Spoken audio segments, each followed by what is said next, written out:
बिस्मिल्लाहिर्रहमानिर्रहीम। अस्सलाम वालेकुम स्टूडेंट्स।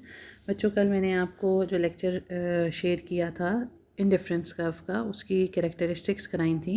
वो एक्चुअली फर्स्ट ईयर के लेक्चर में भी था, तो मैंने वही लेक्चर शेयर कर दिया था। इसलिए एंड में मैंने कहा था शॉर्ट क्वेश्चंस करेंगे, बट आपको पता है आपके शॉर्ट क्वेश्चंस नहीं हैं, तो वो लेक्चर वहीं तक था। शॉर्ट क्वेश्चन आपके नहीं है, ठीक है ना। वो फर्स्ट ईयर को मैंने कराने थे। अब इसमें बीच में एक और जो बहुत अहम लेक्चर है, that is marginal rate of substitution, जिसे मुख्तलिफ शरह इस्तबदाल भी कहा जाता है। ये अलग से नोट की सूरत में या 20 मार्क्स के क्वेश्चन की सूरत में भी बहुत दफ़ा पेपर्स में आ चुका है। जैसा कि नज़र आ रहा होगा, मैंने नीचे लिखा है 2013, 14 एंड 17 में ये जो है पेपर में आया हुआ है। और सॉरी, मैं फ़र्स्ट वाला बताना भूल गई थी, उसकी भी आप लोग डेट्स लिख लें, अपने बुक पे नोट कर लिया करें। जो सबसे पहले मैंने कार्डिनल मेजरमेंट अप्रोच कराई थी, इंडिफरेंस कर्व से पहला जो लेक्चर था, अफादे की अददी पैमाइश का जो अंदाज़े फ़िक्र कराया था, कार्डिनल मेजरमेंट अप्रोच, वो भी 2013 और 2016 में आया हुआ है, ठीक है। तो उसके ऊपर भी लिख लीजिएगा, बुक पे लिख लिया करें तो इजी होता है। मैंने भी बुक पे लिख लिए हैं। तो 2013 और 16 में आया था। और जो इंडिफरेंस कर्व के करैक्टरिस्टिक्स हैं वो फ़िलहाल पिछले 5 सालों में तो नहीं आए थे, बट दे आर इंपॉर्टेंट, इस वजह से मैंने कराए हैं, क्योंकि वो करेंगे तो अगला टॉपिक आएगा। तो ये बीच में एक नोट का टॉपिक है जो ज़्यादातर नोट 10 मार्क्स में आता है या समटाइम्स 20 मार्क्स में भी आ जाता है, कि मुख्तलिफ शरह इस्तबदाल या मार्जिनल रेट ऑफ सब्स्टिट्यूशन के से क्या मुराद है। 2013, 14 और 17 के पेपर में ये आ चुका है। अब जैसा कि हम सबको पता है, जो new classical school of thought था, जो न्यू क्लासिकल मायरीन माशियात थे, जिनमें प्रोफेसर मार्शल, एजवर्थ, पेरिटो वगैरह हैं, वो कहते थे कि utility is a measurable concept. आप सबको पता है, वो कहते थे कि यूटिलिटी जो है उसको मेजर किया जा सकता है, और वो उसकी कार्डिनल अप्रोच के जो है वो हामी थे। लेकिन जब 20th सेंचुरी शुरू हुई, तो उस वक्त जो न्यू इकोनॉमिस्ट थे, जैसे एजवर्थ था, हेक्स था, प्रोफेसर एलन था, उन्होंने ऑर्डिनल अप्रोच ऑफ यूटिलिटी जो है वो प्रेजेंट की। ऑर्डिनल का मतलब कि उन्होंने, जो मैंने इंडिफरेंस का अप्रोच कराई थी, कि उन्होंने कहा कि ऑर्डर्ड पेयर्स हम बनाते हैं यूटिलिटी के मेजरमेंट के लिए, और उसकी कार्डिनल अप्रोच यानी अददी शक्ल में उसको जो है वो हम जो है उसकी पैमाइश नहीं कर सकते। उनका ख्याल ये था कि जैसे कि डेली रूटीन लाइफ में जो है, हम में से हर कंज्यूमर जो है वो purchase the various goods in different quantities. Definitely हम लोग जो है मुख्तलिफ चीज़ें ख़रीदते हैं, मुख्तलिफ क्वांटिटीज़ में ख़रीदते हैं, और नॉर्मली आम मुशाहिदे से देखा गया है कि there are certain combination of goods which yield the same level of satisfaction to the consumer and consumer become indifferent about them। कि हम बाज़ चीज़ों के ऐसे जोड़े, ऐसे मजमूए, ऐसे कॉम्बिनेशंस ले लेते हैं which gives the same level of satisfaction to the consumer, जो कि सारिफ को तस्कीन का एक जैसा मेयार फराम करते हैं, and consumer is indifferent about them. और सारिफ जो है हमारा, इनडिफरेंट का मतलब क्या है, न्यूट्रल, वो उनके दरमियान जो है वो न्यूट्रल रहता है, यानी कि वो किसी भी एक जोड़े को जो है वो दूसरे के ऊपर जो है वो तरजीह नहीं देता, वो इस सिलसिले में जो है वो क्या रहता है, न्यूट्रल रहता है, ठीक है ना। तो ये हमने इसमें पहले भी पढ़ा है, इंडिफरेंस कर्व में भी, और इसमें भी हम यही डेफिनेशन को लेके चलेंगे, क्योंकि जो इंडिफरेंस कर्व का टेबल और ग्राफ था सेम वही इसमें आएगा, तो ये डिफ़िकल्ट वन लेक्चर नहीं है, वही सेम ही है, ठीक है ना। सो अगर वो ऐसे पेयर्स बना रहा है which gives the same level of satisfaction to the consumer, तो फिर उसमें क्या होगा कि कंज्यूमर के लिए उन दोनों की हैसियत जो है वो बराबर है, और वो उसके लिए जो है वो इस हिसाब से न्यूट्रल है कि which pair he should adopt and which pair he should not adopt, ठीक है ना, कि कौन सी चीज़ जो है वो इख्तियार करेगा। मिसाल के तौर पे अगर आप देखें, यहाँ पे एक शेड्यूल सा बना हुआ है, सबकी बुक्स में है, उर्दू में भी है, इंग्लिश में भी है, ये वही शेड्यूल है जो पहले भी बनाया हुआ था। पेयर्स ऑफ गुड अशिया के जोड़े हैं, फर्स्ट, सेकंड, थर्ड, फोर्थ, आगे आम और केले लिए हुए हैं, या गुड एक्स और गुड वाई कर दें, एक ही बात है। आगे MRS, marginal rate of substitution, मुख्तलिफ शरह इस्तबदाल का कॉलम बना हुआ है। अब मैंने आपको इंडिफरेंस का अप्रोच करते हुए भी बच्चों बताया था कि एक चीज़ को, क्योंकि हमने ग्राफ जब बनाना होता है तो एक्स और वाई एक्सेस, दो एक्सेस होते हैं, तो इट्स बेटर कि एक्स एक्सेस पे हम 1 2 3 4 की शक्ल में वैल्यूज़ ले लें, और वाई एक्सेस पे हम डिफरेंट वैल्यूज़ ले लें। तो इसमें आम जो है, यानी जो एक्स गुड है, उसको हमने 1 2 3 4 ले लिए, और जो केले या वाई गुड है उसको हमने 10 6 3 और 1 लिया है। अब ये 10 6 3 और 1 क्यों लिया है, जैसा कि मैंने पहले भी बताया था कि अगर मैं देखें, पहला पेयर बन रहा है 1 और 10 का, एक्स और वाई को देखें, पहला पेयर है 1 और 10 का। अगर मैं दूसरा वैल्यू 6 की जगह 12 ले लेती, तो दूसरा पेयर बनता 2 और 12 का। अब कॉमन सेंस है कि अगर एक एक्स गुड है, यानी एक आम है और 10 केले हैं, और दूसरे जोड़े में 2 आम और 12 केले होते, तो दोनों सेम लेवल ऑफ सेटिस्फेक्शन नहीं दे रहे। दूसरे पेयर में हम ज़्यादा चीज़ें खरीद रहे हैं, तो वो हमें ज़्यादा सेटिस्फेक्शन दे रहा है पहले के मुकाबले में, ठीक है ना। तो इसलिए जब हमने सेटिस्फेक्शन लेवल सेम रखना है, तो उसका क्या तरीका है कि we will increase the value of one and we have to reduce the value of other. कि अगर हम किसी एक चीज़ की मिकदार में इजाफा करते जा रहे हैं तो सेटिस्फेक्शन लेवल सेम रखने के लिए क्या ज़रूरी है कि दूसरी चीज़ की मिकदार में कमी की जाए। ठीक है, पहली बात समझ आ गई कि अगर 1 2 3 4 इंक्रीज़ कर रहे हैं तो दूसरी चीज़ें डिक्रीज़ करेंगे। अब दूसरी बात जो आपको याद रखनी है कि हाउ टू डिक्रीज़, आपने किस तरह से जो है उसको डिक्रीज़ करना है। मतलब ये 10 6 3 1 क्यों है, ये क्वेश्चन आ सकता है कि मिस 10 9 8 7 क्यों नहीं हमने लिखा, या मिस 10 6 5 4 हमने क्यों नहीं लिखा। तो उसमें ये है कि डेफिनेटली ये हमारा एक नॉर्मल रुझान होता है कि जब भी हम किसी चीज़ को जो है वो दूसरी चीज़ के साथ जो है वो जब भी हम किसी चीज़ को दूसरी चीज़ के साथ जो है वो एक्सचेंज करने की कोशिश करते हैं तो we are able to give less quantity than the previous one. हम पहले से कम चीज़ें देने पे जो है वो तैयार होते हैं। ठीक है ना। तो अब जैसे पहला पेयर है 1 और 10 का, तो MRS यानी कुछ एक्सचेंज तो नहीं हुआ, वो डैश में आ रहा है। दूसरा पेयर है 2 और 6 का, उसका मतलब क्या है कि x की मिकदार में कितना इजाफा हुआ, 1 से 2 हुआ, 1 का इजाफा हुआ, वो रेशो में देख लो आ गया 1। और y में कितनी कमी हुई, 10 से कितने केले हो गए, 10 से 6 पे आ गए। कितने केले छोड़े आपने, 4 केले छोड़े, तो रेशो क्या बन गई 4:1। फिर तीसरा x लेने के लिए आपने फिर x की मिकदार में कितना इजाफा किया, 1 का इजाफा किया, और y की मिकदार में कितनी कमी की, 6 में से 3 माइनस किया, कितना आया 3। अगली रेशो क्या बनी 3:1।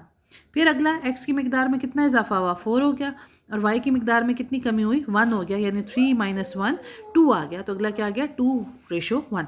तो इसके लिए आप एक बात बहुत ज़्यादा याद रखो बच्चों कि जो MRS है, ये मैंने इंडिफरेंस कर्व में भी बताया था, शायद किसी ने गौर से सुना हो या नहीं, कि MRS शुड डिक्रीज।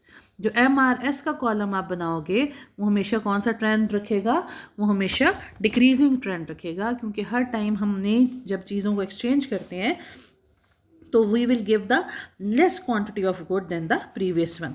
और इसमें each pair is giving the same level of satisfaction to the consumer and consumer is indifferent about them. तो अगर उसकी एग्जैक्ट डेफिनेशन देखो तो वो क्या होगी कि MRS जो है it may be defined as the ratio between small quantities of the commodities which are equally valued by an individual. कि या आप ये भी कह सकती हैं कि MRS क्या है, किसको हम कहते हैं कि किसी शय की भी ज़ायद इकाई हासिल करने के लिए सारिफ को दूसरी चीज़ की जितनी इकाइयाँ जो हैं वो माइनस करनी पड़ती हैं, उसको MRS जो है या मुख्तम शरह इस्तबदाल कहा जाता है। अब इसी में इसका बेटे आगे एक ग्राफ बना हुआ है, ठीक है ना। नीचे हेडिंग दी हुई है diminishing marginal rate of substitution. इसके ऊपर जो हेडिंग है बेसिकली वो क्या दी हुई है, मैंने लिखी नहीं, मैं लिख देती हूँ, डिमिनिशिंग DMRS, उसमें ये ग्राफ बना हुआ है, उर्दू इंग्लिश दोनों में है। Diminishing marginal rate of substitution कानून तकलील मुख्ततिम शरह इस्तबदाल इसके अंदर शामिल है। कानून तकलील का मतलब क्या है, डिमिनिशिंग मतलब डिक्रीजिंग, यानी सिर्फ इसमें बताया गया है कि मार्जिनल रेट ऑफ सब्स्टिट्यूशन क्या हो रही है, डिक्रीज हो रही है। डेफिनेटली वो आपको जो टेबल बनाया गया था उसी का ही ग्राफ है, और इंडिफरेंस कर्व में भी सेम ग्राफ था। अब देखो x पे हमने आम ले लिए, वही 1 2 3 4 ले लिए, y पे हमने y केले या y गुड ले ली। अब फर्स्ट पेयर क्या था, अगर आप पीछे थोड़ा सा देखें अपना, तो फर्स्ट पेयर हमारे पास जो था ये देखें, फर्स्ट पेयर था 1 और 10 का, x 1 है और y 10 है। अब यहाँ पे देखें x 1 है और y 10 है, तो फर्स्ट पॉइंट क्या आ गया, a आ गया, नज़र आ गया। दूसरा पेयर क्या था, x 2 है y 6 है, यहाँ देखिए x2 है और y 6 है, तो दूसरा पॉइंट क्या आ गया हमारे पास, b की शक्ल में आ गया, नज़र आ रहा होगा सबको। पहले पॉइंट्स लगाएंगे फिर ग्राफ बनेगा ना। तीसरा पेयर यहाँ पे क्या था, 3 और 3। अब यहाँ पे देखें ये भी 3 है और ये भी 2 और 4 के दरमियान में आ रहा है, तो वो 3 ही है, सी पॉइंट जो है वो तीसरा आ गया। चौथे में देखें 4 और 1, अब x 4 है और यहाँ 1 है, तो सही बात आपने 2 से जब शुरू किया है तो 0 और 2 के दरमियान जो पॉइंट आएगा वो क्या होगा, वो आपके 1 को शो करेगा। दैट मीन्स कि यहाँ पे आपने ये जो ये 2 और 4 के दरमियान पॉइंट है दैट इज़ शोइंग 3, और ये 2 और 0 के दरमियान जो पॉइंट है ये क्या है, ये आपका 1 है, ये D पॉइंट आ गया। तो बाय जॉइनिंग दीज पॉइंट्स, आप इन पॉइंट्स को जब ज्वाइन करेंगे तो IC कर्व क्या है, इंडिफरेंस कर्व है, जिसे खतूत में तरजीह कहा जाता है, जो कि 4 पॉइंट्स ABCD को मिलाने से जो है वो बनता है, और ये डिमिनिशिंग ट्रेंड रखता है। डिमिनिशिंग का मतलब कि ये डिक्रीजिंग ट्रेंड रखता है, और हमें नज़र आ रहा है कि as we are increasing the quantity of x we have to reduce the quantity of y, कि जो हमें x की मिकदार में इजाफा करना पड़ता है हमें y की मिकदार में कमी करनी पड़ती है। अब इसी में बच्चों इसका स्लोप अगर हम देखें मुख्तलिफ जगहों पे, अब स्लोप देखो इसको पॉइंट बी पे अगर, ठीक है ना, ए पे तो स्लोप नहीं आ रहा, बी से आएगा, डी पॉइंट पे स्लोप या इसका झुकाव क्या होगा। झुकाव को मालूम करने का क्या फार्मूला होता है, अगर आपको याद हो, झुकाव को मालूम करने का फार्मूला होता है परपेंडिकुलर ओवर बेस। अब यहाँ पे ए का जो झुकाव आ रहा है हमारे पास वो कितना है, ए से लेकर एस तक डिवाइडेड, ये एल लिखा हुआ है आपकी किताब में, ये एल भी हो सकता है और ये एस भी हो सकता है, ठीक है ना, दिस वन ये एल भी है और एस भी हो सकता है। तो परपेंडिकुलर डिस्टेंस कितना है, ए से लेकर एस तक डिवाइडेड बाय एस से लेकर बी तक। अब ए से एस तक कितना फासला था, 4 का था, 10 में से 6 गया 4, और एक्स एक्सिस में तो है ही 1 का फासला, इसका मतलब है डिवाइड तो 1 पे ही होगा, तो पहला आ गया 4। अब सी पॉइंट पे झुकाव देखो वो क्या होगा, बी से लेकर एन तक डिवाइडेड बाय एन सी, यानी 6 में से 3 माइनस किए तो कितना आ गया 3/1 विच इज़ 3। सी पॉइंट पे कितना, फिर हमारे पास डी पॉइंट पे कितना होगा, वो हमारे पास आ जाएगा 2 - 1 2 divided by 1 which is equal to 2।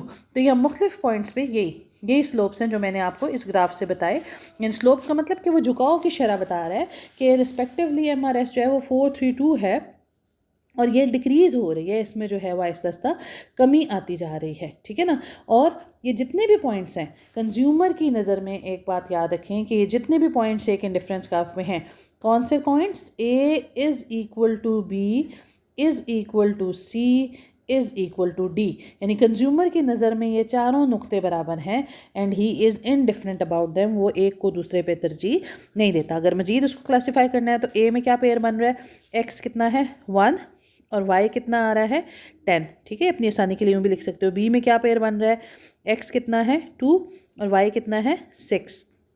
c में क्या पेयर बन रहा है 3 और 3 का, और d में क्या पेयर बन रहा है 4 और 1 का। तो आप इसको इस तरह से भी लिख सकती हैं, ठीक है ना, अपने साथ आसानी के साथ। यानी इसमें पता चल रहा है कि कंज्यूमर की नज़र में ए बी सी डी चारों एक दूसरे के बराबर हैं और वो किसी भी एक को दूसरे के ऊपर तरजीह जो है वो नहीं देता है।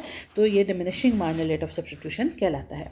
यही ग्राफ बच्चों आगे दोबारा बनाया हुआ है, उर्दू में भी इंग्लिश में भी सेम जा रहा है, मेरे पास दोनों बुक्स हैं, सेम जा रहा है, सिर्फ उसमें स्लोप के लिए उसने जो है वो ग्राफिकली उसको एक्सप्लेन किया है। ये देखें, नज़र आ रहा है, वही सेम ग्राफ है, सिर्फ अब वर्ड्स क्या हैं, उसने 10 6 y की जगह y1 y2 y3 और x1 x2 और x3 के ज़रिए जो है वो उसको एक्सप्लेन किया है। यानी इसमें वो बता रहा है वही चीज़ के अगर हम r पॉइंट देखेंगे तो r पॉइंट पे क्या है, r पॉइंट पे हमारे पास y की कितनी मिकदार आ रही है o y1 और x की कितनी मिकदार आ रही है o x1, जो वहाँ 1 और 10 थी। s पॉइंट पे क्या आ रही है o x2 और o y2, और t पॉइंट पे क्या आ रही है o x3 और OY3 आ रही है। और ये जो परपेंडिकुलर से ड्रॉ किए हुए हैं कौन से वाले, ये वाले, ये टेंजेंट ड्रॉ किए हुए हैं। देखिए जिस पॉइंट पे हमने स्लोप मालूम करना होता है, जैसे इस पॉइंट पे मैंने स्लोप मालूम करना है दैट इज़ R, तो उसका तरीका क्या होता है, उस पॉइंट पे हम ऐसे टेंजेंट ड्रॉ कर लेते हैं, मैथ्स वालों को पता होगा, ठीक है ना। फिर मैंने इस पॉइंट पर स्लोप कर मालूम करना है तो क्या करूँगी, इस पॉइंट पर टेंजेंट मालूम करूँगी। तो जिस जगह स्लोप झुकाव मालूम करने हैं उन पॉइंट पर उन्होंने टेंजेंट्स मालूम कर लिए हैं, अमूद गिरा लिए हैं। अब दोबारा इनके स्लोप्स अगर लिखना चाहो तो एस पॉइंट पे, इस पॉइंट पे स्लोप हमारा एस पॉइंट पे क्या आएगा, पढ़ के दिखाएं। एस पॉइंट पे हमारे पास स्लोप आएगा आर से लेकर एम तक का फासला R M divided by M S. इसी तरह से टी पॉइंट पे हमारा स्लोप क्या आएगा, S N divided by N T, ठीक है ना। तो यहाँ पे हमें पता है कि x1 x2 and x2 x3 are equal, क्योंकि ये तो इक्वल डिफरेंस है, 1 2 3 4 था, ये एक जैसे डिफरेंस हैं, they are equal to each other.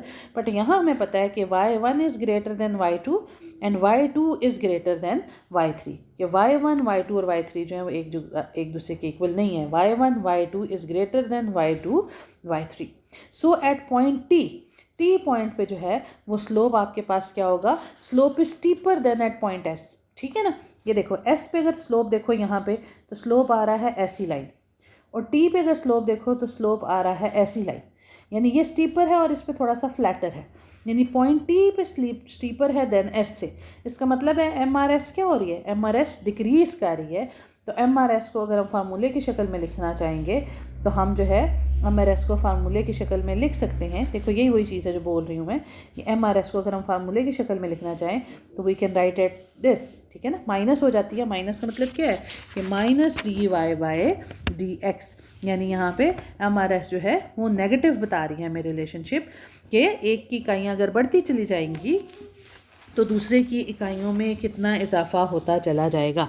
यानी आप इसको यूँ भी लिख सकती हैं कि MRS ऑफ एक्स वाई जो है वो क्या है, loss of Y divided by receipt of X. ठीक है ना, कि लॉस ऑफ वाई, वाई की कितनी इकाइयाँ छोड़ने को divided by receipt of X, X की कितनी इकाइयाँ हासिल कर रहे हैं, यानी minus delta Y over delta X. आप इसको minus delta Y over delta X की शक्ल में भी जो है वो लिख सकती हैं। Minus delta Y over delta X जो है वो आपके पास क्या है, वो आपके पास जो है वो MRS को शो करता है, या आपके पास जो है वो मार्जिनल रेट ऑफ सब्स्टिट्यूशन की वजाहत करता है। ठीक है, तो इतना लंबा ये नहीं है, बट ये इंपॉर्टेंट बहुत है और इसको याद करना बहुत ज़रूरी है। अच्छे तरीके से तैयारी करें। आपको पता है जब भी कॉलेज लगेंगे 18 से इंशाल्लाह होप सो लग रहे हैं, तो फिर आपके स्टैंडअप्स होंगे साथ ही, तो जितना भी सिलेबस है ऑल इज़ इंक्लूडेड, साथ साथ अपनी तैयारी खुद करें। डेफिनेटली मैं इस तरह घर बैठ के आपके टेस्ट तो नहीं ले सकती, यही है कि लेक्चर करा सकती हूँ, तो तैयारी आपने अपनी खुद करनी है, साथ साथ तैयारी करें। मैथ्स के पोर्शन की भी मैं भी इसलिए स्टॉप हुई हूँ कि रूल्स ऑफ डेरिवेटिव मैंने करा दिए हैं, रूल्स को बहुत अच्छे तरीके से प्रिपेयर करें। कुछ बच्चे कहने में समझ नहीं आए, उनको किताब खोलेंगे तो समझ आएंगे ना। मेरा लेक्चर सामने रखें, किताब सामने रखें। मेन रूल्स 3-4 ही हैं। क्वोशंट रूल क्या है, प्रोडक्ट रूल क्या है और पावर रूल क्या है। ये 3-4 रूल्स अगर आपको आ जाएं तो आप पूरी एक्सरसाइज आराम से कर सकते हैं। रूल्स एक दफ़ा बिल्कुल पानी की तरह रट जाएं तो फिर मैं आगे फॉरवर्ड चलूँगी, क्योंकि बाकी आगे जो चैप्टर है वो सारा आप समझ लो रूल्स और इक्वेशंस का सॉल्व ही है।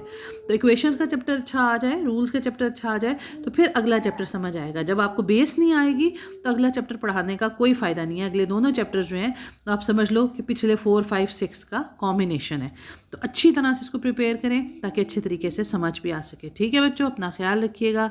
अल्लाह हाफ़िज़।